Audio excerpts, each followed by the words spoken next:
Marriage is supposed to be built on trust, commitment, and shared dreams. For 15 years, I believed I had found that perfect partnership with someone I thought I knew completely. We had created what seemed like an ideal life together: a beautiful home, successful careers, and plans for the future that we'd spent countless evenings discussing over dinner. But sometimes the person sleeping next to you every night can become a complete stranger, capable of deception so elaborate and hurtful that they shatter not just your relationship, but your entire understanding of reality. This is the story of how I discovered that my marriage was built on lies, how years of careful manipulation and betrayal came crashing down in a single devastating moment, and how I fought to reclaim my life from the wreckage. It's about the shocking lengths people will go to hide their true nature, the warning signs that seem obvious only in hindsight, and the legal battle that followed when everything came to light. What you're about to read isn't just about infidelity. It's about financial fraud, emotional manipulation, and the complex web of deceit that can exist behind closed doors. It's about how modern technology can both enable betrayal and ultimately expose it. Most importantly, it's about finding the strength to fight back when everything you believed about your life turns out to be an illusion. The names and some details have been changed, but every major event in this story actually happened. The legal proceedings, the evidence, and the consequences are all real. This is what happens when trust is weaponized against you, and how the truth, no matter how well hidden, eventually finds its way to the surface. The beginning. My name is David, and I thought I had it all figured out. At 38, I was a senior project manager for a tech consulting firm in Austin, Texas, pulling in a solid six-figure salary. My wife Amanda worked as a marketing director for a mid-sized healthcare company, and together we'd built what everyone around us considered the perfect life. We lived in a beautiful four-bedroom house in Cedar Park, drove nice cars, and took annual vacations to places our friends envied. Amanda was everything I thought I wanted in a partner when we met at a mutual friend's barbecue 15 years ago. She was intelligent, ambitious, and had this infectious laugh that could light up any room. She was also incredibly organized, the kind of person who had color-coded calendars and never forgot an anniversary or birthday. Looking back now, I realize that same meticulous nature that I admired was exactly what made her such an effective deceiver. The first crack in our perfect facade appeared on a Tuesday morning in March, though I didn't recognize it as such at the time. I was getting ready for work when I noticed Amanda's phone buzzing repeatedly on the nightstand. She was in the shower, and normally I wouldn't have thought twice about it, but the frequency of the notifications seemed unusual. "Honey, your phone's going crazy," I called out, over the sound of running water. "Just ignore it," she called back, her voice carrying a slight edge that I'd never heard before. "Probably just work stuff." But it wasn't work stuff, at least not the kind of work I thought she meant. The second sign came 3 weeks later. Amanda had always been particular about her appearance, but suddenly she was buying new clothes constantly. Designer outfits that seemed far more expensive than what her salary should have allowed. When I mentioned it casually, asking if she'd gotten a raise I didn't know about, she laughed it off. "I've been saving up," she said, not meeting my eyes. "A girl deserves to treat herself sometimes, right?" I wanted to believe her. God, how desperately I wanted to believe her. The third sign was the most obvious, though I was still too trusting to see it clearly. Amanda started working late. A lot. 3, sometimes 4 nights a week, she'd text me around 5:30 saying she had to stay for an important meeting or to finish a crucial project. She'd come home around 9 or 10, claiming to be exhausted, and head straight for the shower. "This new client is really demanding," she'd explain, collapsing onto the couch with a dramatic sigh. "But if we land this contract, it could mean a promotion for me." I supported her, of course. I made dinner on those nights, handled the household chores, and tried to be understanding when she seemed distant or distracted. I thought I was being a good husband. The fourth sign should have been impossible to miss, but love makes you blind to things you don't want to see. Our intimate life, which had always been satisfying and regular, suddenly became sporadic and mechanical. Amanda seemed to be going through the motions, her mind clearly elsewhere. When I tried to talk to her about it, she blamed stress from work. Once this project is finished, things will get back to normal, she promised, giving me a kiss that felt more like an obligation than affection. But things didn't get back to normal. They got worse. By May, Amanda was staying out until nearly midnight twice a week. She'd started taking calls in the other room, claiming they were confidential work discussions. She'd also become incredibly protective of her phone, taking it with her to the bathroom and keeping it face down during dinner. The breaking point came on a Friday evening in early June. Amanda had texted me at 4 o'clock saying she had to work late again, but when I drove past her office building on my way to pick up takeout for dinner, the parking lot was nearly empty. Her car was nowhere to be seen. I sat in my truck for nearly 20 minutes, staring at that empty parking lot, feeling something cold and heavy settling in my stomach. For the first time in 15 years of marriage, I allowed myself to think the word that had been lurking in the back of my mind for months: affair. But even then, even with the evidence right in front of me, I tried to rationalize it away. Maybe she'd gone to a client's office.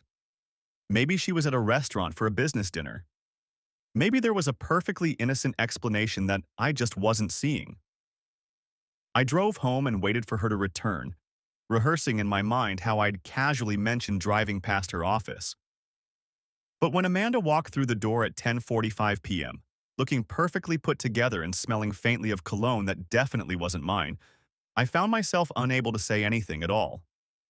"How was your day, sweetheart?" she asked, giving me that same obligatory kiss on the cheek. "Fine," I managed to say. "How was your meeting?" "Productive," she replied, already heading toward the stairs. "I'm exhausted, though. Going to take a quick shower and head to bed." As I listened to the water running upstairs, I realized that somewhere along the way, my wife had become a stranger. The third sign came on a Thursday evening in April, wrapped in the mundane ritual of sorting mail. I was standing at the kitchen counter, mechanically separating bills from catalogs, when I found the credit card statement for an account I didn't recognize. Chase Sapphire Reserve. Amanda's name printed clearly across the top, followed by a balance that made my stomach drop. $14,947. I stared at the number, then read it again. $14,000. On a card I'd never seen her use, never knew existed. My hands trembled slightly as I opened the statement. Page after page of charges I didn't recognize. Nordstrom, $850. Tiffany & Co., $200. The Driscoll Hotel, $340 for a Tuesday afternoon. A Tuesday when she'd told me she was in back-to-back client meetings. Restaurant charges at places we'd never been together. Spa treatments, jewelry, designer clothes, hotel rooms. The dates created a timeline that aligned perfectly with her increased work responsibilities. Every late night, every weekend emergency, every business dinner had apparently involved spending money we didn't have on a life I wasn't part of. I sat heavily at the kitchen table, spreading the statements across the surface. 3 months of charges. 3 months of systematic deception. The financial betrayal felt almost worse than the emotional one. At least an affair was about feelings, desires, human weakness. This was calculated fraud. When Amanda walked through the door at 8:30, claiming another client crisis had kept her late, I was still sitting there with the evidence spread before me, like a prosecutor preparing for trial.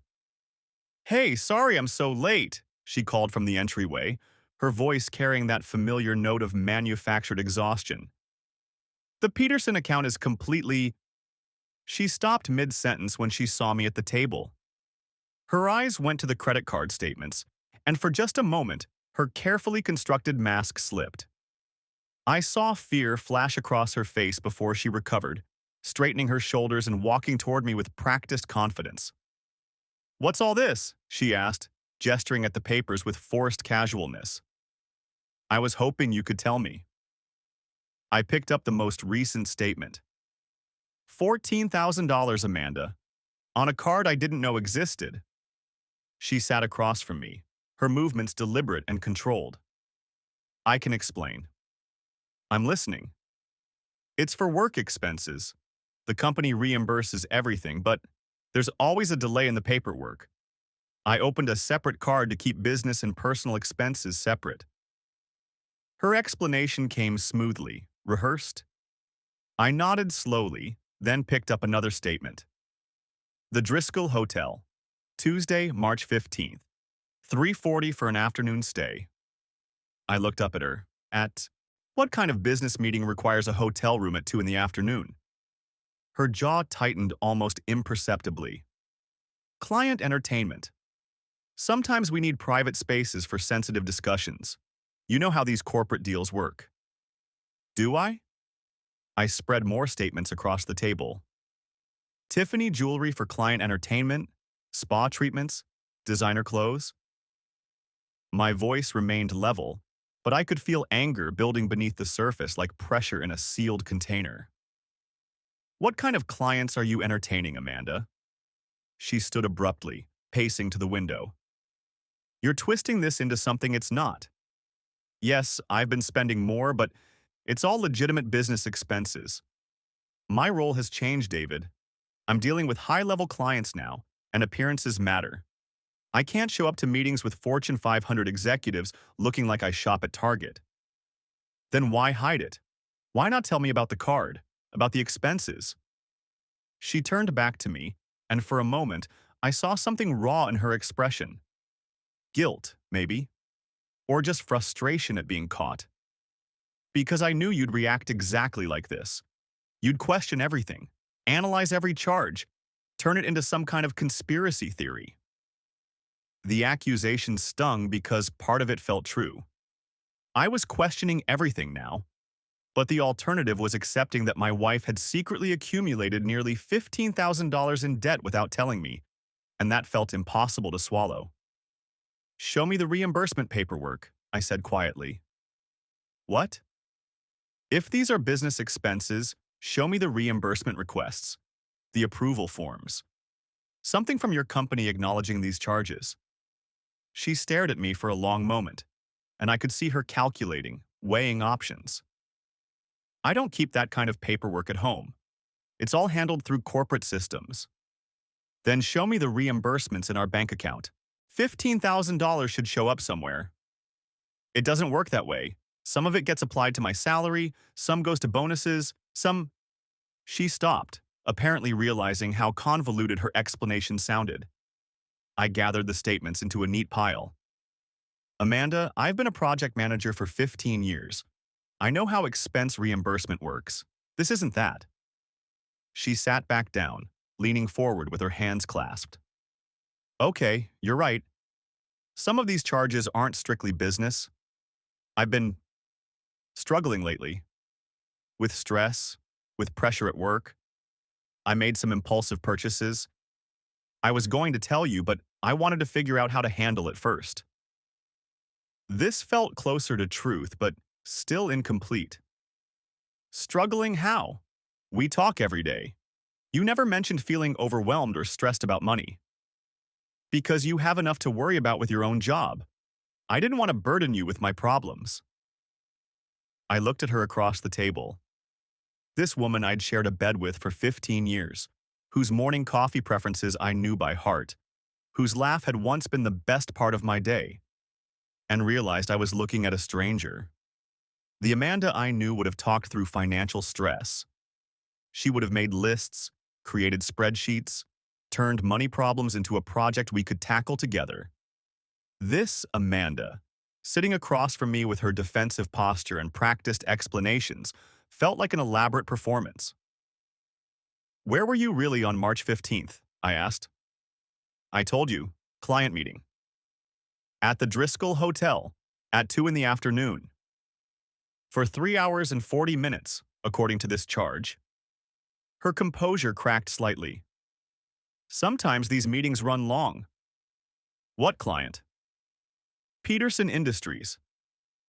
I thought you said the Peterson account was giving you trouble tonight. That's why you were late. She blinked, caught in the contradiction. It's it's an ongoing situation. Multiple meetings, multiple issues. I stood up, suddenly exhausted by the conversation. I'm going to bed. David, wait. She reached for my arm as I passed her chair. I know this looks bad, but you have to trust me.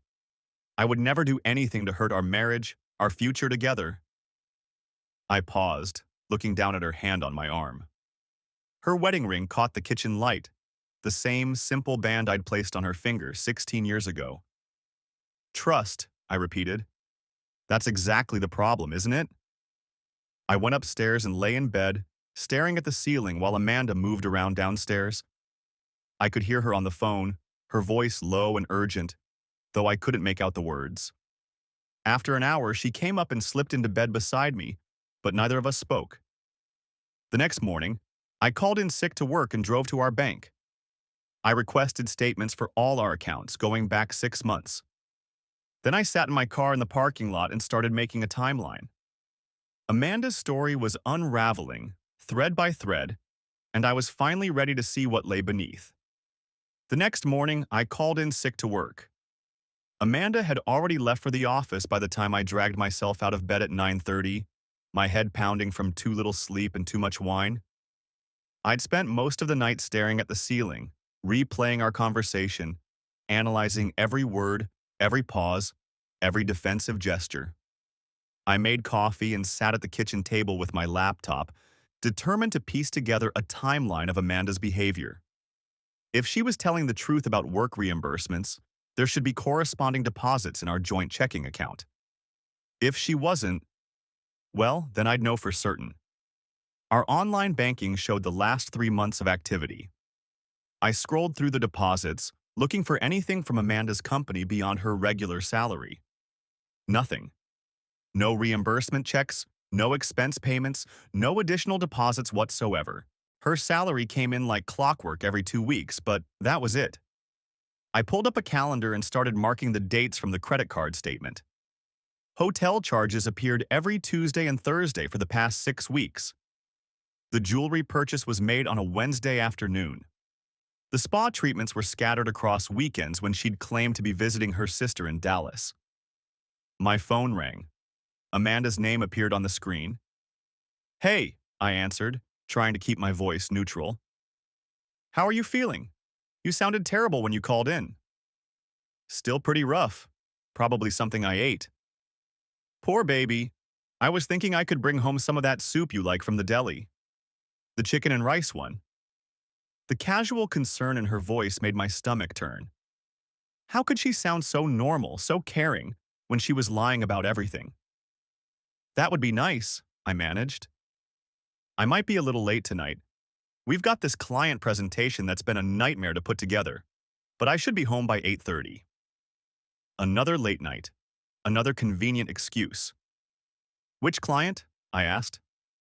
There was a pause. "The Austin Medical Group account. I think I mentioned it." She hadn't. I was certain of that. I'd been paying close attention to every detail she shared about work for the past month. "Right," I said. "Good luck with the presentation." After she hung up, I sat staring at the phone. The lies were coming so easily now, so smoothly. How long had this been going on? How many conversations had I participated in, nodding along while she fed me fiction? I decided to drive by her office building again. If she really had a major client presentation, there should be activity. Cars in the parking lot, lights in the windows. Something. At 2 o'clock, I parked across the street from the glass office tower where Amanda worked. The building housed maybe a dozen companies, but I knew her floor, her window. I'd picked her up here countless times over the years. The parking lot was maybe a quarter full. Normal for a Tuesday afternoon, I supposed. I could see some lights on in various offices, including what I thought was Amanda's floor. But from this distance, it was impossible to tell if she was actually there. I felt ridiculous sitting in my car, spying on my own wife like some paranoid stalker. But I couldn't shake the feeling that everything she'd told me was carefully constructed lies. My phone buzzed with a text from Amanda. Presentation moved to 4 p.m. Going to be even later tonight. Sorry, babe. I stared at the message, then at the building. If her presentation had been moved to 4, why wasn't she preparing? Why wasn't there more activity, more urgency? I drove home and spent the rest of the afternoon going through our joint credit card statements with a fine-tooth comb. No hotel charges, no jewelry purchases, no spa treatments. Everything unusual was on that secret card she'd been hiding. But I found something else. Cash withdrawals. Large ones. 300 here, 500 there, always from ATMs near her office. Over the past 2 months, she'd withdrawn nearly $4,000 in cash from our joint account. When I added up the secret credit card charges and the cash withdrawals, Amanda had spent or hidden nearly $20,000 in the past few months. $20,000 I knew nothing about. I printed everything out and spread it across the dining room table like evidence in a crime scene. Because that's what this felt like now. A crime. A systematic deception that had been going on right under my nose. At 7 o'clock, I poured myself a glass of wine and waited. Amanda had said 8:30, but based on her recent pattern, it would probably be closer to 9:15. She walked through the front door at 9:47. Sorry, she called out, dropping her purse and keys on the hall table. The presentation ran so long, and then the client wanted to grab drinks to discuss the campaign. She appeared in the kitchen doorway, looking slightly disheveled. Her hair was different, more styled than it had been when she left that morning. Her lipstick was fresh. How was your day? She asked, opening the refrigerator. Did you get some rest? I've been thinking about our conversation last night, I said. She froze for just a moment, her hand on the refrigerator door. Oh? About the reimbursements. When do you expect those to come through? Soon, she said, pulling out a bottle of water. These things take time. Corporate bureaucracy, you know how it is. Which department handles expense reimbursements at your company? Another pause. Finance, obviously. Who's your contact there? David, what is this? 20 questions? She laughed, but it sounded forced. I'm exhausted. Can we talk about this later? I checked our bank account today. I don't see any reimbursement deposits. She turned to face me fully, and for a moment, I saw something flicker across her expression. Fear? Anger? It was gone too quickly to identify. They haven't processed them yet. I told you these things take time. How much time? I don't know, David. A few weeks, maybe a month. Why are you being so weird about this? Because $20,000 isn't pocket change, Amanda. Because I'm trying to understand how we're going to pay for all of this if your company doesn't reimburse you. The number hung in the air between us. I watched her face carefully, looking for any sign of surprise or confusion. If she really didn't know how much she'd spent, if she really thought it was just a few $1,000s for legitimate work expenses, she should look shocked. She didn't. The credit card, plus the cash withdrawals from our joint account. Cash withdrawals? Now she looked genuinely surprised, and I realized my mistake.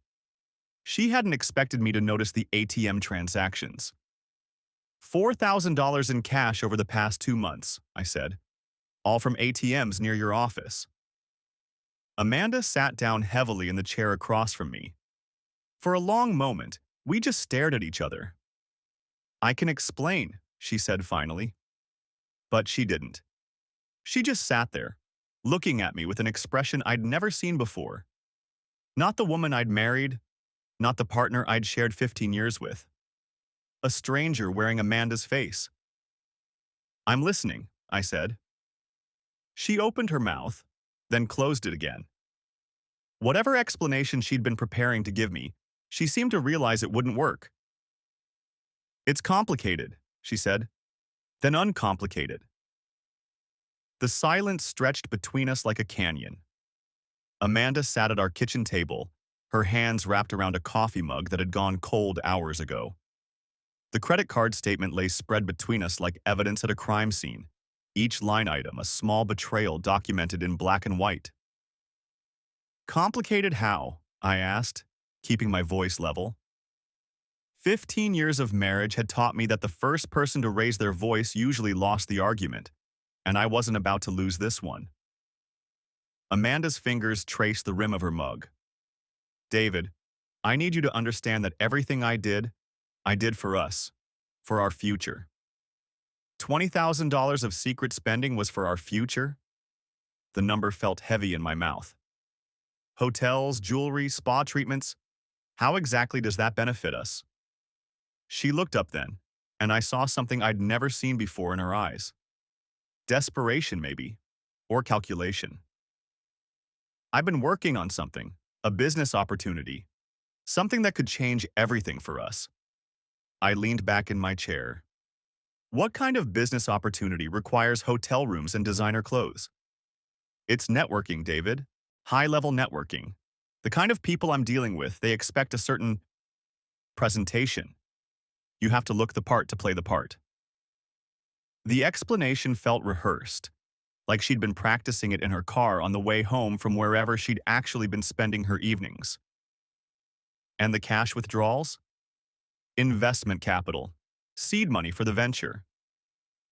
Amanda's voice gained confidence as she spoke, as if she was convincing herself along with me. I know it looks bad on paper, but once this pays off, we'll make back 10 times what I spent.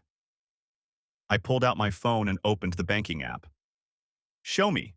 If this is a legitimate business venture, you'll have documentation, contracts, incorporation papers, something. Amanda's composure cracked slightly. It's still in the early stages. We're working on handshake agreements right now, building trust with potential investors. Handshake agreements that require you to lie to your husband about where you spend 4 nights a week? I didn't want to get your hopes up until I was sure it would work out. She reached across the table, her fingers barely brushing mine. You know how you get about financial risks. I wanted to present you with a done deal, something concrete. I pulled my hand away. The gesture felt automatic, protective. Amanda, I've known you for 17 years. I've seen you negotiate million-dollar marketing campaigns. You don't operate on handshake agreements. Her jaw tightened. This is different. This is bigger than anything I've done before. Then why won't you tell me what it is? Because... She paused, and I could almost see her mental wheels turning. Because it involves some of your competitors, tech consulting firms. I didn't want to put you in an uncomfortable position if things didn't work out. The lie was smooth, professional even. But it was still a lie. I'd spent enough time in boardrooms to recognize when someone was buying time to construct a better story. Which competitors? I asked. I can't tell you that. It would be a conflict of interest. For who? You work in marketing, not tech consulting. Amanda stood abruptly, her chair scraping against the hardwood floor. David, I'm trying to build something here.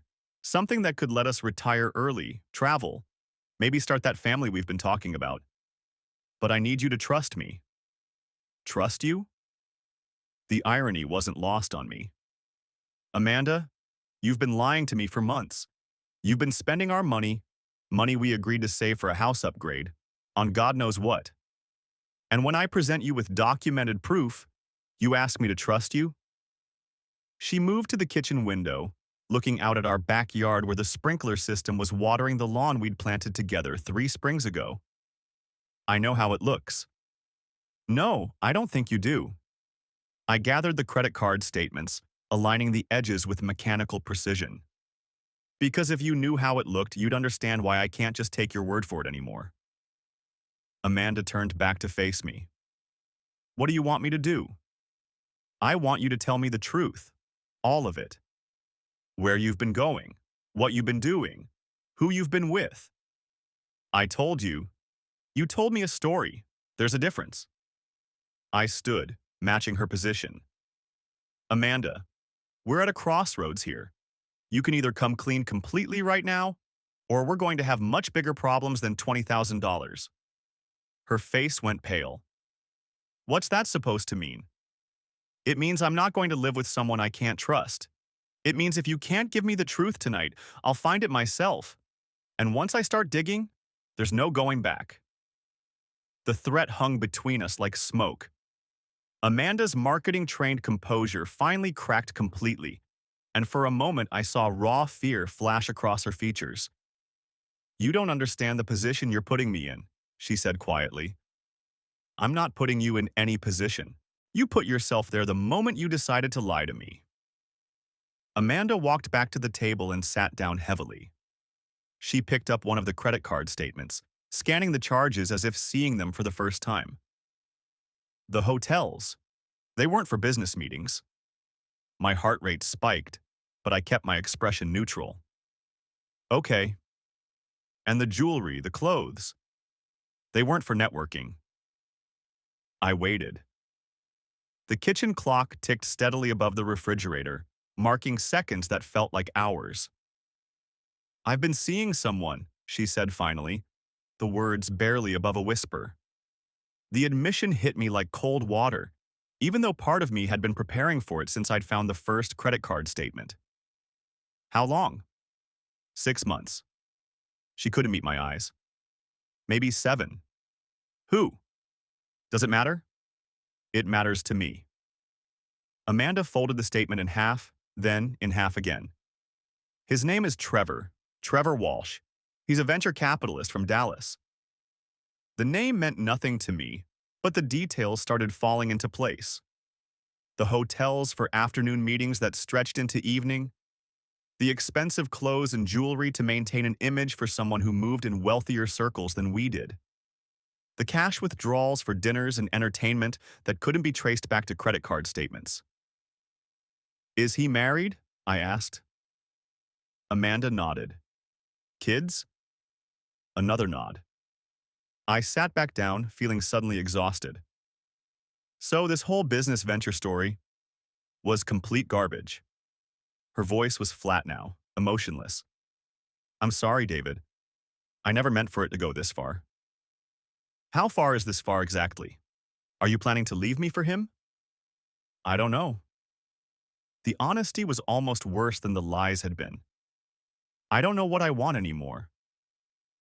I looked at my wife of 15 years, this woman I'd shared a mortgage and dreams and quiet Sunday mornings with, and realized I was looking at a stranger. The Amanda I'd married wouldn't have been capable of this level of sustained deception.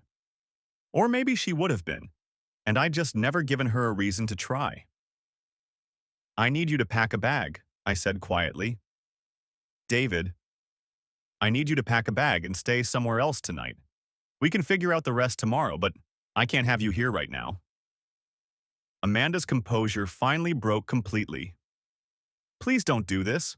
We can work through this. People have affairs, David. It doesn't have to end everything. It's not the affair, I said, standing again. It's the $20,000 of lies that came with it. It's the fact that you looked me in the eye every morning for 6 months and acted like nothing had changed. It's that when I confronted you with evidence, your first instinct was to lie some more. She was crying now, makeup running in dark streaks down her cheeks. Where am I supposed to go? I honestly don't care, I said, and meant it. But you can't stay here tonight. Looking back now, I realized that asking Amanda to leave for the night was like trying to contain a wildfire with a garden hose. The damage was already done and the flames were just getting started. She packed a small overnight bag with the mechanical precision I'd once admired in her work presentations. No tears, no pleading, no dramatic gestures. Just methodical folding and zipping, as if she were preparing for another business trip.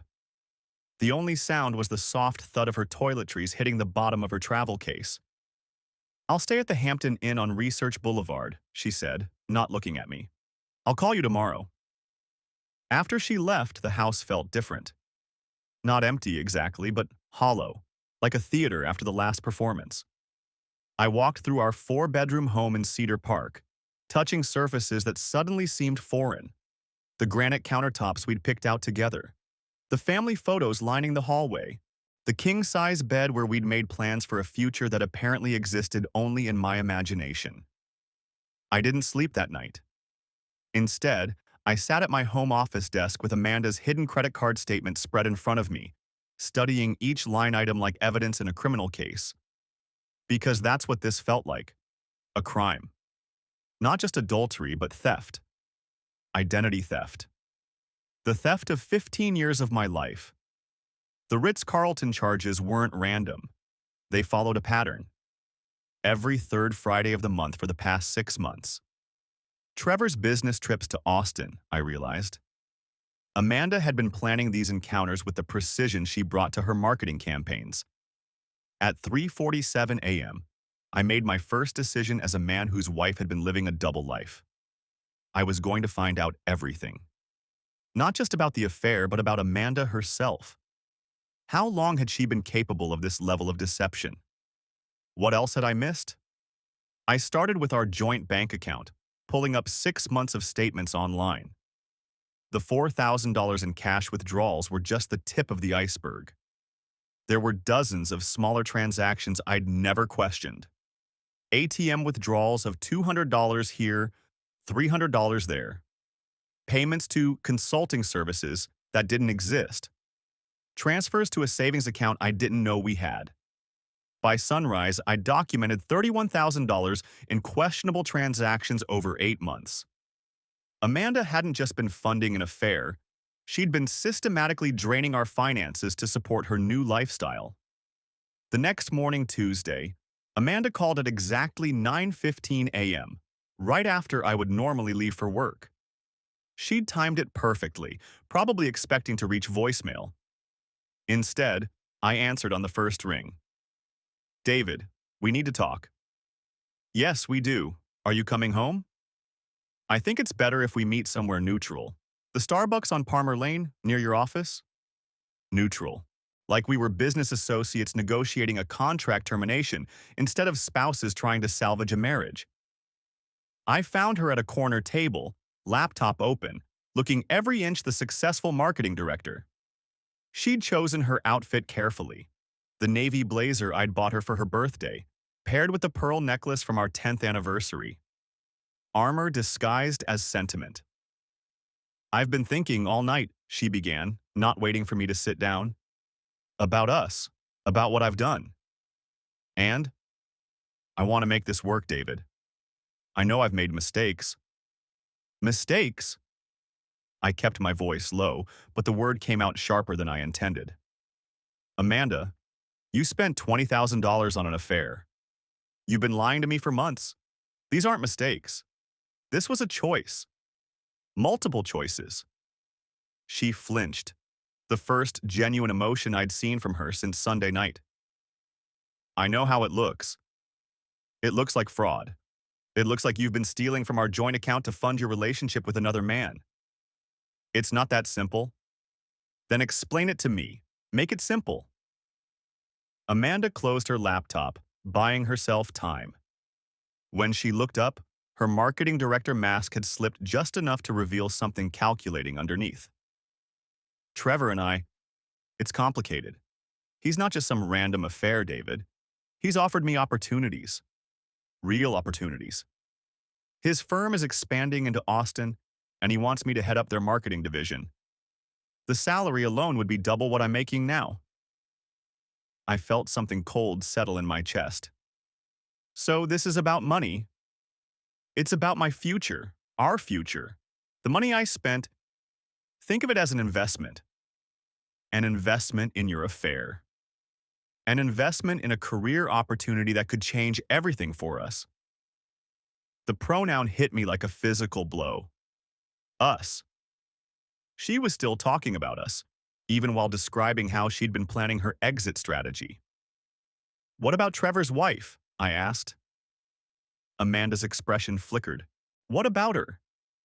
Does she know about this investment opportunity? David, you're being... Does she know her husband is planning to hire his mistress?" The word mistress hung in the coffee-scented air between us. Amanda's carefully constructed explanation crumbled, leaving behind the raw truth we'd both been avoiding. "It's not like that," she whispered. "Then what is it like, Amanda? Because from where I'm sitting, it looks like you've been conducting a months-long job interview in hotel rooms, billing it to our joint account." She stood up abruptly, her chair scraping against the tile floor. "I don't have to listen to this." "Actually, you do. Because that money you spent, half of it was mine, and I want to know exactly where every dollar went." "You want receipts? Fine. I'll get you receipts." "I want the truth.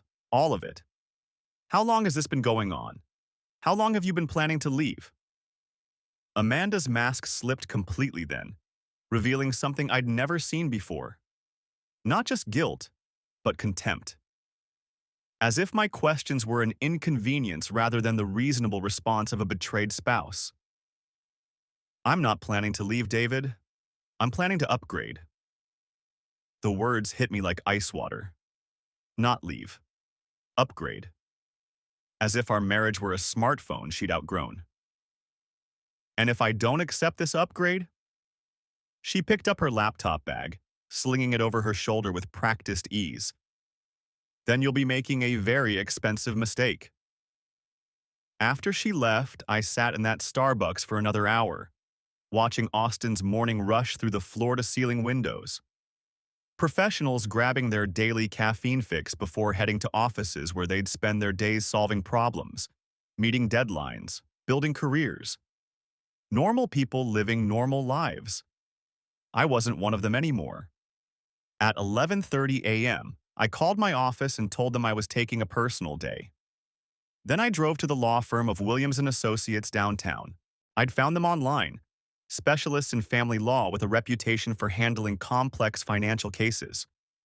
The receptionist, a woman in her 50s with kind eyes, took my information and scheduled me for Thursday morning. "Mr. Williams has an opening at 10, she said. "He'll need you to bring all financial documents, bank statements, credit cards, investment accounts, tax returns for the past 3 years. What about evidence of adultery? Texas is a no-fault divorce state, so adultery doesn't affect the divorce itself. But if there's been financial misconduct, using marital funds for an affair, that's a different story entirely." Financial misconduct. I had 31,000 reasons to believe that story was just getting started. The morning after Amanda left, I sat at my kitchen table with a cup of coffee that had gone cold hours ago, staring at the stack of financial documents I'd printed overnight. The silence in the house felt different now. Not peaceful, but hollow. Every familiar sound seemed amplified. The refrigerator humming, the neighbor's dog barking, the distant hum of traffic on Cedar Park Boulevard. My phone had been buzzing intermittently since dawn. Amanda's name appeared on the screen 6 times before I finally turned it face down. Whatever she wanted to say could wait. I had work to do. The first call I made was to my bank. After navigating through the automated system and explaining my situation to 3 different representatives, I was finally transferred to their fraud department. A woman named Jennifer Patel listened patiently as I explained the unauthorized use of our joint accounts. "Mr. Brennan, I understand your concern," she said, her voice professional but sympathetic. "However, since your wife is an authorized user on these accounts, technically these aren't fraudulent charges in the legal sense. What you're describing sounds more like a domestic dispute." "She hid $20,000 in spending from me," I said, trying to keep my voice level. "She opened secret credit cards." "How is that not fraud?" "I'm not saying it's not problematic for your marriage," Jennifer replied. "But from a banking perspective, she had legitimate access to these funds. Your best recourse would be through divorce proceedings, where a judge can determine how marital assets were improperly used." After hanging up, I called my credit card companies. The story was the same everywhere. Amanda was an authorized user, the charges were legitimate from their perspective, and I needed to handle this through legal channels. By noon, I had a clearer picture of our financial exposure. Amanda had access to 3 joint credit cards, our checking account, and our savings account. The savings account, which should have had nearly $40,000, now showed a balance of 18,000. Another 22,000 had vanished in incremental withdrawals over the past year, amounts small enough that I hadn't noticed them individually, but devastating when viewed together. I was documenting these discoveries when my phone rang. This time, it wasn't Amanda. David, it's Rebecca. My sister's voice carried that careful tone she used when she was about to deliver bad news. I just got off the phone with Mom. She said Amanda called her this morning. I set down my pen. What did she say? She told Mom that you two were having some problems, but that she was confident you'd work things out. She said you'd been under a lot of stress at work and that you'd had a misunderstanding about some expenses. A misunderstanding. I couldn't help but laugh, though there was no humor in it. That's one way to put it. David, what's really going on? Mom's worried sick and Amanda sounded, I don't know, different, like she was reading from a script. I gave Rebecca the abbreviated version. The affair, the hidden spending, the lies. She listened without interrupting, occasionally making small sounds of disbelief. Jesus, David. I'm so sorry. What can I do? Nothing right now. I'm meeting with a lawyer tomorrow. But Rebecca, if Amanda calls you or Mom again, don't believe anything she says. She's been lying to me for months, maybe longer. I don't know who she really is anymore. After we hung up, I realized Amanda was already working on damage control, crafting her narrative for our family and friends. The thought of her manipulating my mother made my stomach turn. The rest of the day passed in a blur of phone calls and paperwork. I contacted our insurance companies, changed passwords on all our shared accounts, and began the tedious process of separating our financial lives. Each task felt like pulling apart something that had grown together over 15 years, leaving raw edges everywhere. At 6 o'clock, I heard a car in the driveway. Through the front window, I watched Amanda get out of her Lexus, moving with the same confident stride she'd always had. She was wearing a navy dress I'd never seen before, probably another purchase from her secret shopping sprees. She knocked on her own front door. The absurdity of it might have been funny under different circumstances. David, can we talk? I opened the door but didn't step aside. What do you want, Amanda? She looked past me into the house, noting the papers scattered across the kitchen table. I want to explain. I want to fix this. Which part? The affair or the theft? Her face hardened slightly. It wasn't theft. That money was ours. Money you spent on hotels with your boyfriend while lying to me about working late. Money you used to buy jewelry I never saw you wear. Yeah, Amanda, that was theft. Can I come in, please? I don't want to have this conversation on the porch. Against my better judgment, I stepped aside. Amanda walked to the kitchen and saw the financial documents spread across the table. Her expression shifted from hopeful to calculating in an instant. You've been busy, she said. I've been learning the truth. Something you should have told me months ago. She picked up one of the bank statements, scanning the highlighted charges. I know how this looks. It looks like you stole over $50,000 from our marriage to fund an affair. 50,000? Her voice rose. That's not possible. I handed her a single sheet of paper. My summary of all the unauthorized spending I'd discovered. 43,000 in direct charges and withdrawals. Another 8,000 in interest and fees on the secret credit cards. That's $51,000, Amanda. She stared at the numbers, her face going pale. I didn't realize it was that much. Because you weren't keeping track. You were just spending whatever you wanted, whenever you wanted it. Amanda sank into one of our kitchen chairs. For the first time since this began, she looked genuinely shaken. David, I never meant for it to go this far. How far did you mean for it to go? What was the plan here? She was quiet for a long moment, staring at her hands. I don't know. At first it was just exciting. Trevor made me feel special, important.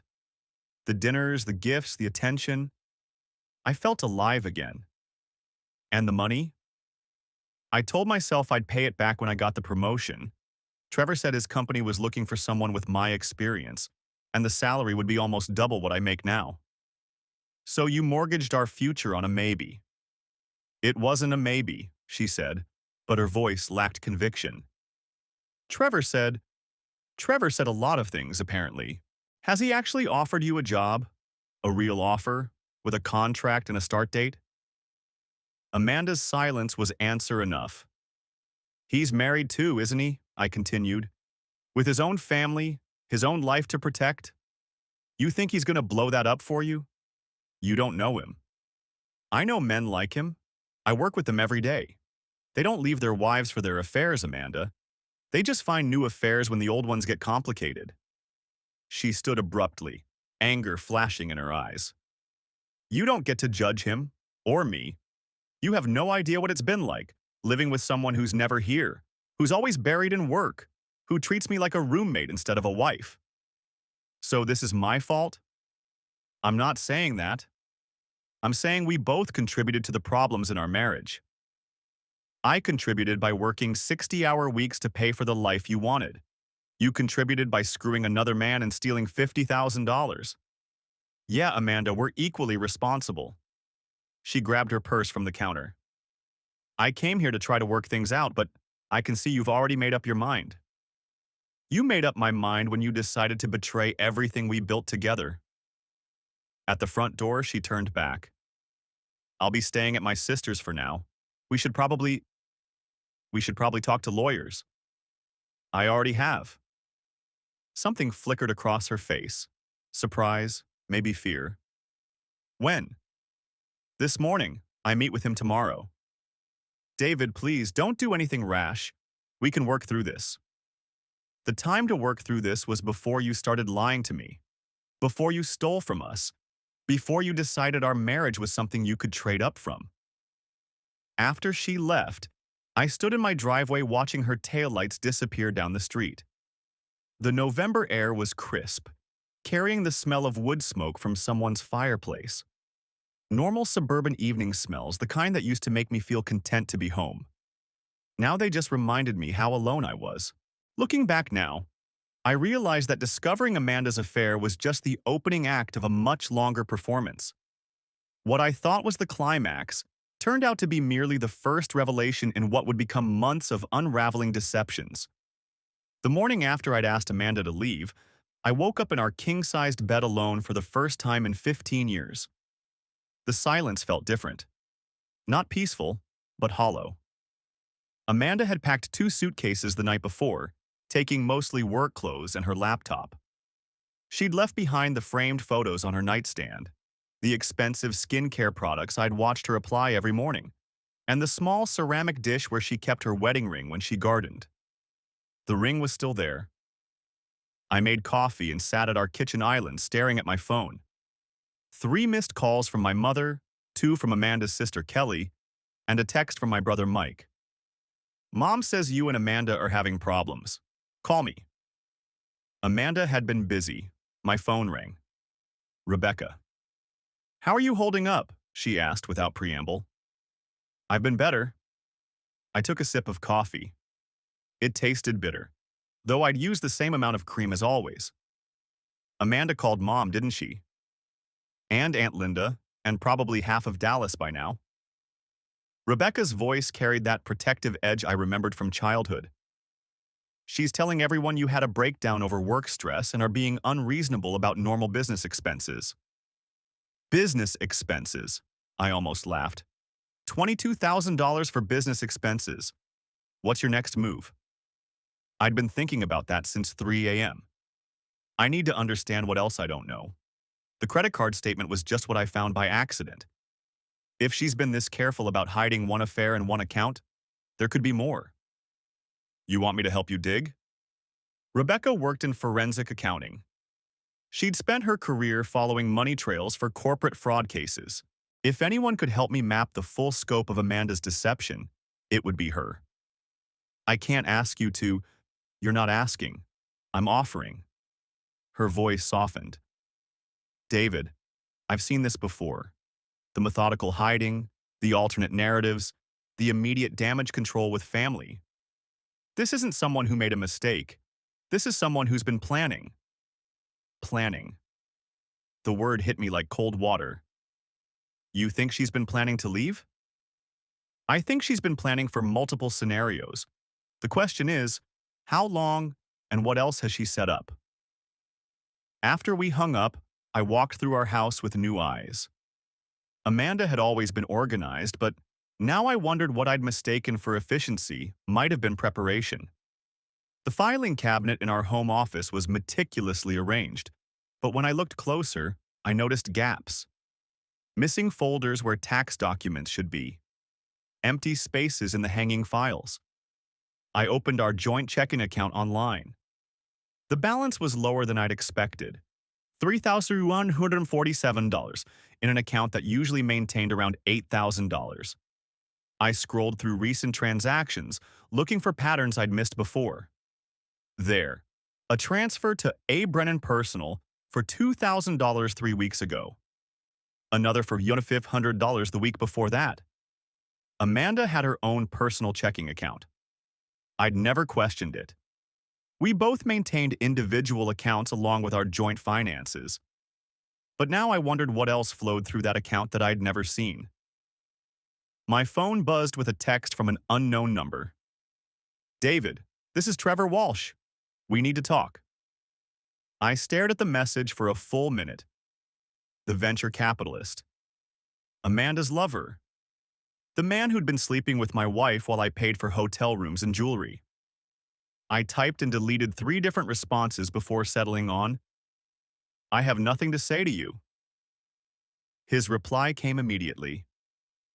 I understand your anger, but there are things about Amanda you need to know, things she hasn't told you. My hands were shaking as I typed, such as, not over text, can we meet? I'm driving to Austin this afternoon. I wanted to tell him to go to hell. I wanted to block his number and pretend he didn't exist. But that phrase, things she hasn't told you, hooked into my brain like a fishhook. 1 hour. Starbucks on 183 and Lakeline. You buy the coffee. I'll be there. I arrived 15 minutes early and chose a table in the back corner, where we wouldn't be overheard. Trevor Walsh looked exactly like I'd expected. Tall, silver-haired, expensive suit, the kind of confident bearing that came from years of making deals and closing acquisitions. He was probably 10 years older than me, with the kind of weathered handsomeness that suggested regular golf games and annual ski trips to Aspen. He sat down across from me with 2 cups of coffee, sliding one in my direction. Thank you for meeting me. Talk, I said. He took a breath. Amanda told you this started 6 months ago. 7 months, but who's counting? It's been 2 years, David. The coffee shop noise, conversations, espresso machines, acoustic guitar music, faded to background static. What? We met at a marketing conference in Dallas in March 2022. She pursued me initially, very aggressively. Trevor's voice was matter-of-fact, almost clinical. She told me she was separated from you, that you'd been living apart for months but hadn't filed papers yet. We weren't separated. We went to Cabo that spring. We celebrated our 13th anniversary. I know that now. He looked genuinely uncomfortable. I didn't know it then. Amanda is very convincing. She had explanations for everything. Why she still wore her ring, why she couldn't introduce me to friends in Austin, why we always had to meet in Dallas or Houston. My brain felt like it was running through mud. 2 years. While I'd been managing projects and planning our future and worrying about Amanda's stress levels at work, she'd been conducting a 2-year relationship with another man. Why are you telling me this? I asked. Trevor leaned forward. Because Amanda called me yesterday after you confronted her. She's panicking, and when Amanda panics, she makes dangerous decisions. Dangerous how? She wants me to leave my wife immediately. She wants me to liquidate assets and transfer money to accounts she's set up. She's talking about disappearing together, starting over somewhere else. He paused.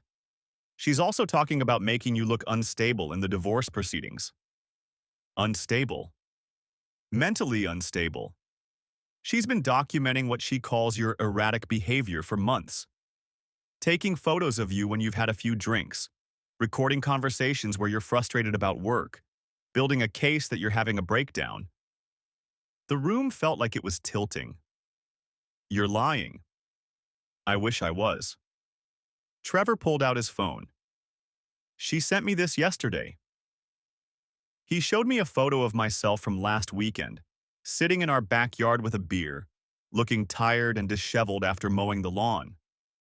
The timestamp showed it was taken from inside our house, through the kitchen window.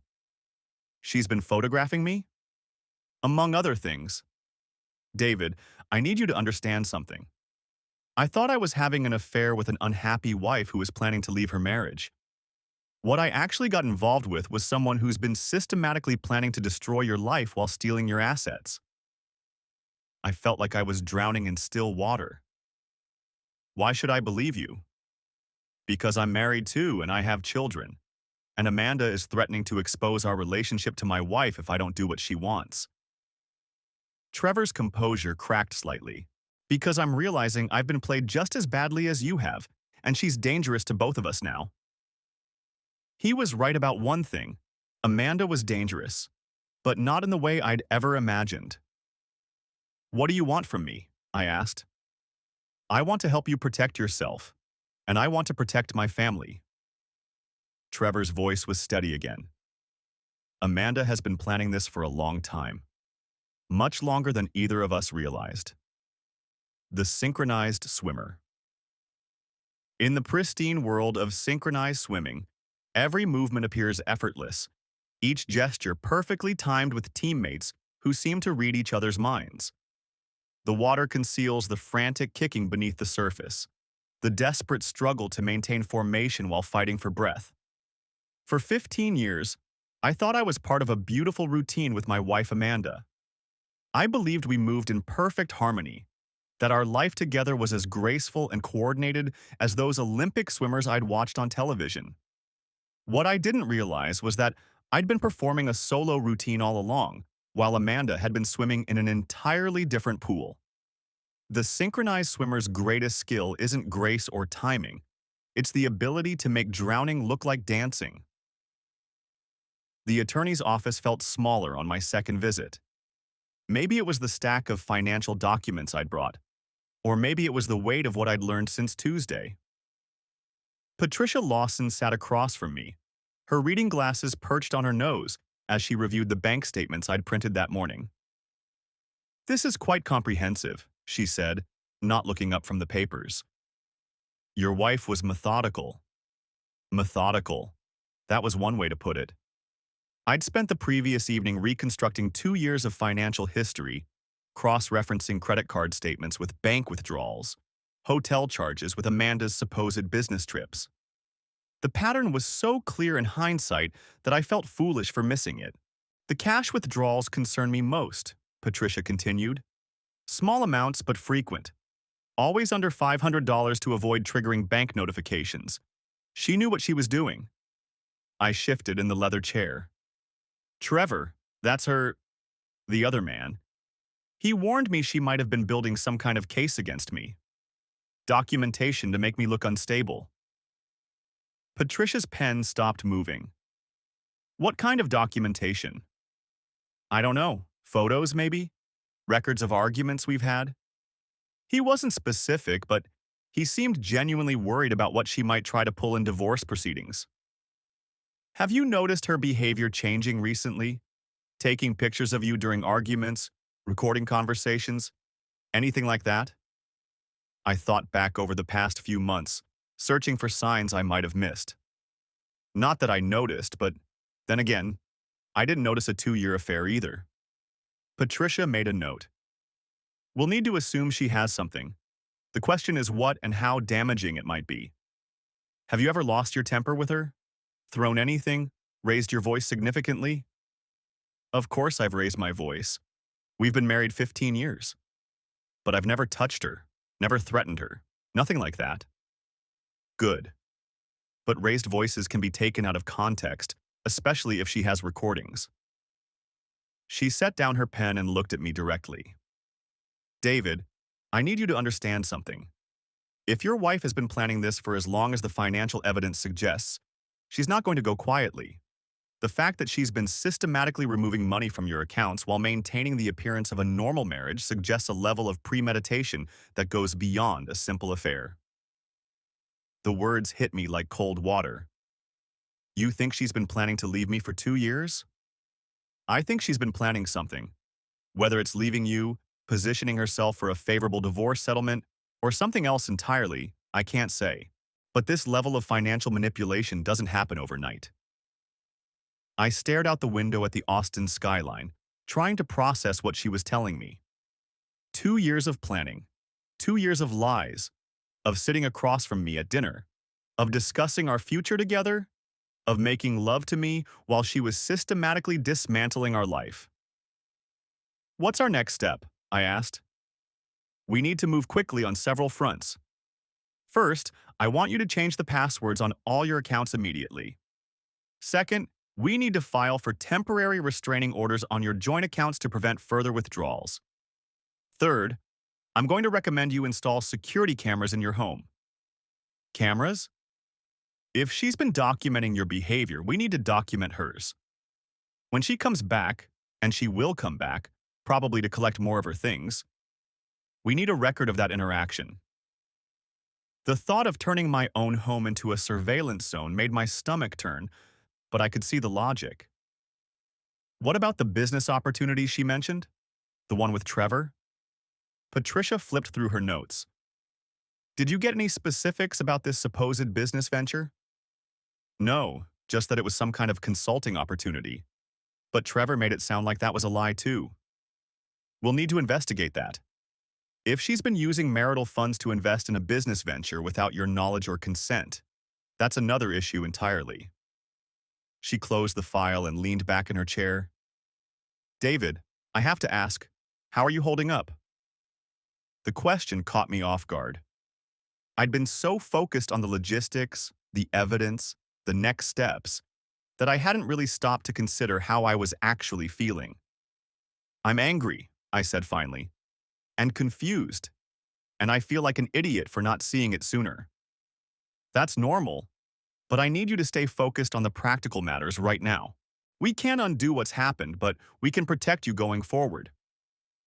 I nodded, though part of me wanted to ask her how exactly someone protects themselves from the complete dissolution of everything they thought they knew about their life. One more thing, Patricia said as I gathered my papers. I want you to start keeping a journal. Document every interaction you have with Amanda, every phone call, every text message. If she's building a case against you, we need to build one for you. I left the law office with a list of tasks that felt surreal in their mundanity. Change passwords, install cameras, keep a journal, file restraining orders. These were the concrete steps required to dismantle a 15-year marriage, to protect myself from a woman I'd shared a bed with for over a decade. My phone buzzed as I reached my car. A text from Amanda. Need to come by the house this evening to get some work clothes. We'll be there around 6. I stared at the message for a long moment, then typed back, Fine, I'll be here. No pleasantries, no questions about how she was doing or where she was staying. Just the basic logistics of two people who no longer trusted each other enough for normal conversation. I spent the afternoon at Best Buy, buying security cameras that I never imagined I'd need. The young salesman walked me through the features with enthusiasm that felt jarring given the circumstances. Motion detection, night vision, smartphone alerts. All the tools needed to spy on my own wife in my own home. By 5:30, I had 2 cameras installed. One in the living room, one in the kitchen. I tested the smartphone app, watching myself on the small screen as I moved through rooms that suddenly felt foreign and hostile. At exactly 6 o'clock, I heard Amanda's key in the front door. I was sitting in the living room, pretending to read emails on my laptop while actually watching her through the camera app. She moved through the house with purpose, heading straight upstairs without acknowledging me. I could hear her moving around in our bedroom, opening drawers, the sound of hangers sliding across the closet rod. After about 20 minutes, she came back downstairs carrying a suitcase and a garment bag. "I'll need to come back for more things," she said, not quite looking at me. "That's fine, just let me know when." She paused at the front door, her hand on the handle. For a moment, I thought she might say something else, might offer some explanation or apology that would make sense of everything that had happened. Instead, she just nodded and left. I sat in the silence of the house, watching the empty living room on my phone screen, and realized that the woman I'd just watched pack her clothes was essentially a stranger. The Amanda I'd married, the woman I'd built a life with, had been replaced by someone I didn't recognize. Someone capable of systematic deception on a scale I was only beginning to understand. My phone buzzed again. This time it was Rebecca. "How did the meeting with the attorney go?" I typed back, "She thinks Amanda's been planning this for 2 years." The response came quickly. "Jesus, are you okay?" I started to type, "I'm fine," but stopped. Was I fine? I was sitting alone in a house wired with security cameras, documenting the end of my marriage like it was a business transaction. I deleted the message and typed, "No, but I'm handling it." The resolution.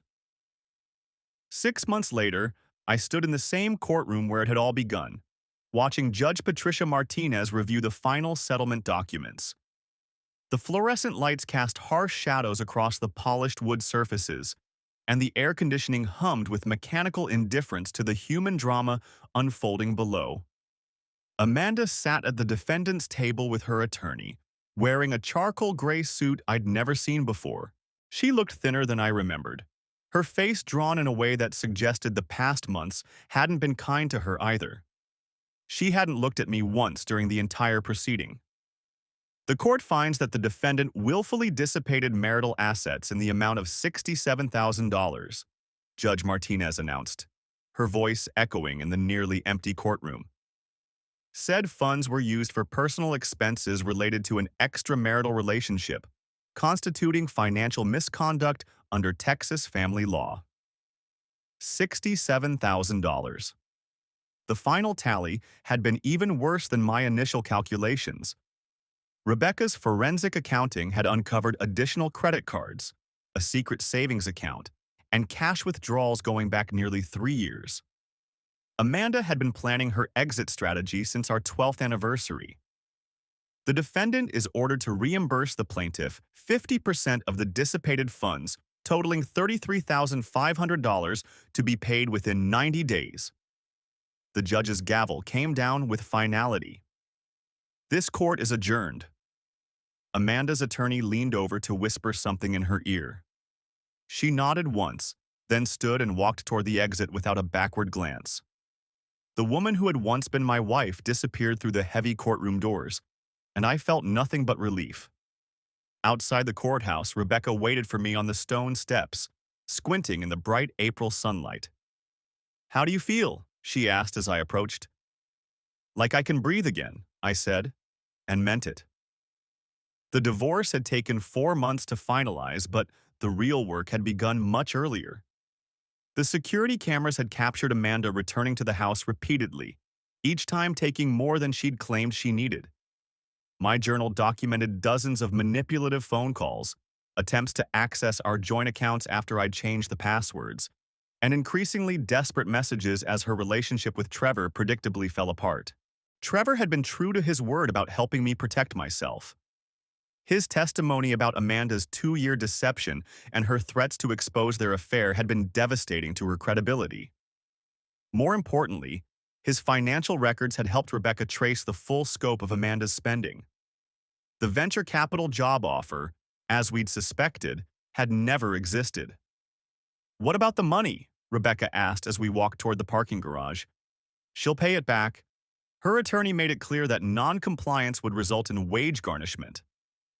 I pulled out my phone to check the time.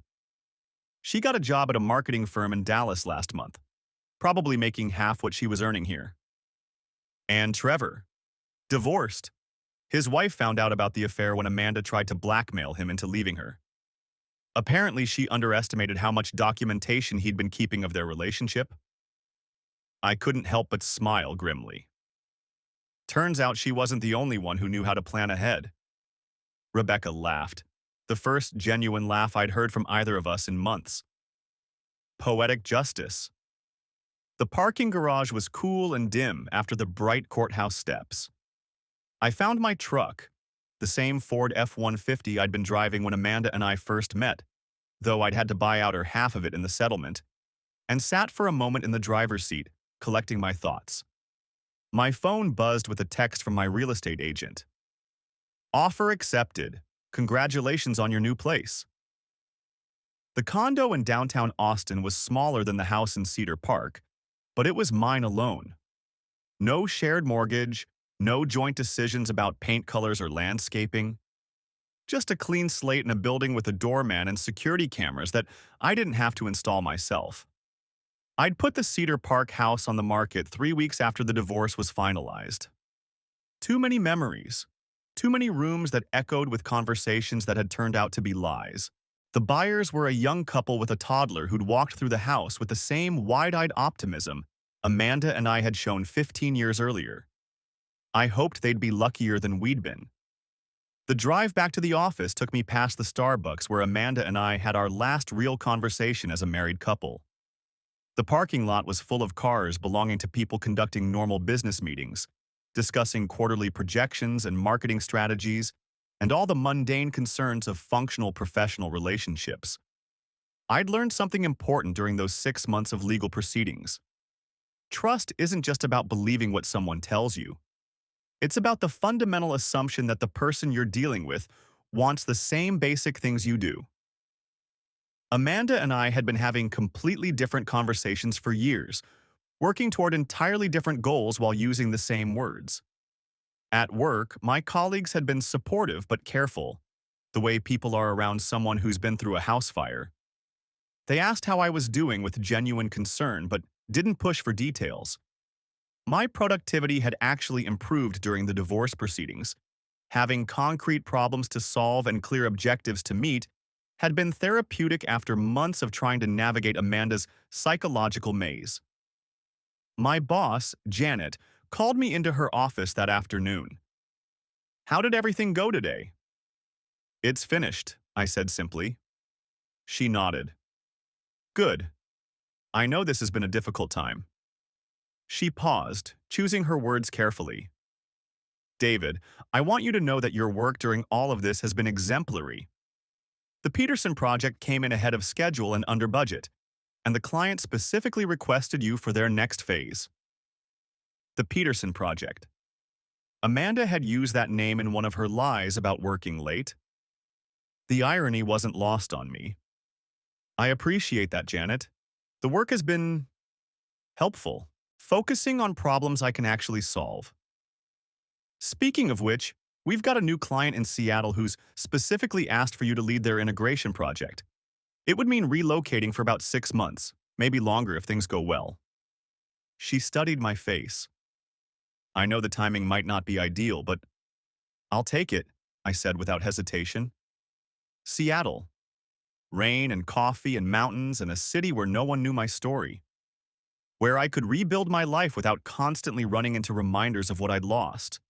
Or more accurately, what I'd never really had. That evening, I sat in my empty living room in Cedar Park, surrounded by boxes labeled for storage, donation, or the move to my new condo. The security cameras I'd installed 6 months earlier were still recording, though there was nothing left to protect. I pulled out my phone and scrolled through my contacts until I found Trevor's number. We'd exchanged information during the legal proceedings, but hadn't spoken since his deposition. On impulse, I typed a message. "Divorce finalized today. Hope you're doing okay." His response came quickly. "Congratulations. Mine was finalized last month. It gets better." "Any regrets?" I typed. "About the divorce?" No. About the affair? Every day. You? I thought about that for a long time before responding. I regret not seeing it sooner, but not ending it. Amanda called me last week, he wrote. Wanted to reconnect now that we're both free.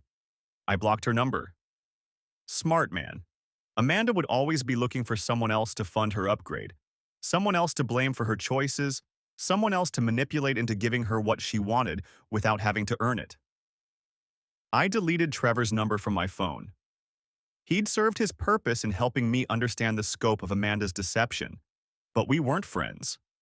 We were just two men who'd been fooled by the same woman, and that wasn't enough to build anything positive on. The next morning, I drove to Rebecca's house to say goodbye before my move to Seattle. She was in her garden, wearing old jeans and gardening gloves, pulling weeds from around her tomato plants. You look different, she said, standing up and brushing dirt from her knees. Different how? Lighter, like you've been carrying something heavy and finally put it down. She was right. The constant vigilance of the past months, checking bank accounts, documenting conversations, analyzing every interaction for signs of manipulation, had been exhausting in ways I hadn't fully realized until it ended. I learned something, I told her, as we sat on her back porch with cups of coffee. About trust and verification and all those cliches people use about relationships. What's that? The problem wasn't that I trusted Amanda too much. The problem was that I trusted the wrong version of her. I fell in love with someone who didn't actually exist. Rebecca nodded thoughtfully. The Amanda you married was real, David. She just evolved into someone else. Or maybe she was always capable of becoming someone else and the circumstances finally aligned. Either way, the marriage I thought I had was built on a foundation that was never solid. When I try to remember the good times now, I can't help wondering what she was really thinking, what she was planning, what she was hiding. That's the real tragedy, Rebecca said. Not just that she betrayed you, but that she made you question everything that came before. We sat in comfortable silence for a while, watching her neighbor's cat stalk something invisible in the grass. The morning was warm and bright, full of the kind of promise that comes with new seasons and fresh starts. What's the plan in Seattle? Rebecca asked. Work, learn the city, maybe take up hiking. I hear the mountains are incredible. Start over, basically. Any thoughts about dating? I laughed. Ask me in a year. Right now, the idea of trusting someone enough to share a Netflix password feels overwhelming. That's probably healthy. You need time to figure out who you are when you're not trying to solve someone else's problems. She was right about that too. For 15 years, I defined myself partly through my relationship with Amanda, partly through our shared goals and dreams. Now I had to figure out who David was when he wasn't half of a couple, when he wasn't trying to support someone else's ambitions or manage someone else's stress. The drive to Seattle took 3 days, with stops in small towns I'd never heard of, and landscapes that reminded me how big the world was beyond the boundaries of my marriage. I listened to podcasts about everything except relationships, ate at diners where no one knew my story, and slept in hotel rooms that held no memories. On my first morning in Seattle, I woke up in my temporary corporate apartment to the sound of rain against the windows. The city stretched out below me, gray and green and full of possibilities. I made coffee in a kitchen that was entirely mine, sat at a table where I'd never eaten a meal with someone who was lying to me, and opened my laptop to begin the next phase of my life. The Peterson account in Austin had been replaced by the Morrison Integration Project in Seattle. Different name, different city, different challenges to solve. But the work was familiar and satisfying in the way that concrete problems with measurable solutions always are. 6 months later, I was hiking the Cascade Trail on a crisp October morning when my phone buzzed with a text from an unknown number. For a moment, my heart rate spiked. Old habits from the divorce proceedings, when every unknown number might have been Amanda or her attorney or some new complication. But it was just a wrong number, someone looking for directions to a restaurant. I deleted the message and put the phone away, focusing instead on the view from the ridge. Mountains stretching to the horizon, forests painted in autumn colors, a world vast and beautiful and entirely indifferent to the small human dramas playing out in the valleys below. That's when I realized I was okay. Not just surviving, but actually okay. The hypervigilance was gone. The constant analysis of every interaction, the second guessing of every decision, the fear that I was missing some crucial piece of information. All of it had faded to background noise. I'd learned to trust myself again, to believe my own perceptions, to make decisions based on what I actually wanted rather than what I thought someone else expected of me. The marriage to Amanda had taught me that love without honesty is just elaborate self-deception, but the divorce had taught me something more valuable, that rebuilding after betrayal is possible, but only if you're willing to be honest about what actually happened. The trail wound down through stands of Douglas fir, toward a lake that reflected the sky like polished metal. Other hikers passed me going both directions. Couples, families, solo adventurers like myself. Normal people living normal lives, carrying their own stories of loss and recovery and hope. I thought about Amanda sometimes, but without the sharp edge of anger that had defined the first year after discovery. She was living in Dallas now, working for a marketing firm that specialized in healthcare accounts. According to the private investigator I'd hired to ensure she was paying the court-ordered restitution, she'd moved in with a divorced doctor who drove a BMW and took her to expensive restaurants. Good for her, I supposed. She'd found another upgrade, another source of the attention and financial security she'd been seeking. I hoped, for his sake, that she'd learned something from the wreckage of our marriage. But I wasn't optimistic. The most important lesson I'd learned wasn't about Amanda, though. It was about the difference between being alone and being lonely. For 15 years, I'd been lonely in a marriage with someone who was fundamentally dishonest about who she was and what she wanted. Now I was alone, but not lonely. I had work that challenged me, friends who knew my real story, and a future that belonged entirely to me. 2 years after the divorce was finalized, I was promoted to regional director and moved into a house in the Capitol Hill neighborhood with a view of Elliott Bay. The house had a small garden where I grew tomatoes and herbs, a workshop in the basement where I learned to build furniture, and a guest room for when Rebecca or my parents came to visit. I started dating again, carefully and deliberately. Coffee dates that might lead to dinner dates that might lead to something more substantial. I was honest about my divorce, about what I'd learned, about what I was and wasn't ready for. Some women found my caution off-putting. Others appreciated the transparency. I met Sarah at a volunteer event for a local literacy program. She was a librarian, recently divorced herself, with a 10-year-old daughter and a dry sense of humor that reminded me why I'd enjoyed being in a relationship in the first place. We took things slowly, building trust through small consistencies rather than grand gestures. When I told her about Amanda, about the affair and the financial deception and the systematic lies, she listened without trying to fix anything or offer easy reassurances. The hardest part, she said afterward, is learning to trust your own judgment again. To believe that you can tell the difference between someone who's being honest and someone who's performing honesty. She understood because she'd been there herself, though her ex-husband's betrayals had been different in their details but similar in their impact. We compared notes sometimes, like veterans of the same war, sharing strategies for recognizing red flags and maintaining healthy boundaries. 3 years after meeting Sarah, I proposed to her on the same trail where I'd realized I was okay. Not because I needed to be married again, but because I wanted to build something new with someone who understood the difference between love and manipulation, between partnership and performance. The wedding was small, family and close friends, held in Rebecca's backyard in Austin. Amanda was a distant memory by then, a character from a story I sometimes told but rarely thought about.